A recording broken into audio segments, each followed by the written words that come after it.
one important factor is to just assume that we don't see as much as we think in others, that we often get ahead of ourselves.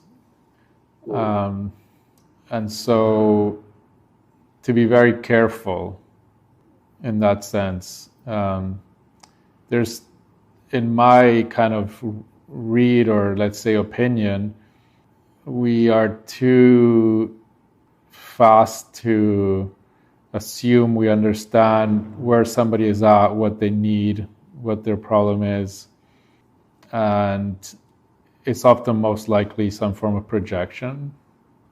But then that said, and I would say to hold on to that pretty much always, till things are really extreme in the sense of like the difference is so vast, where the clarity is just very, very clear, let's say.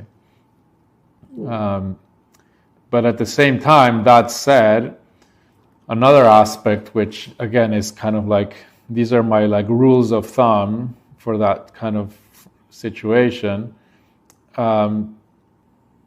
If it's something that's challenging another person, and you have to be very broad on what is challenging, because something that for you could be a beautiful thing, for somebody could be challenging.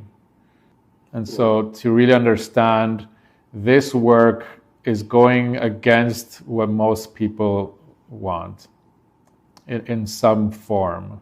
So there's a lot of resistance, there's a lot of attachment to beliefs and attachment to realities that are of the mind.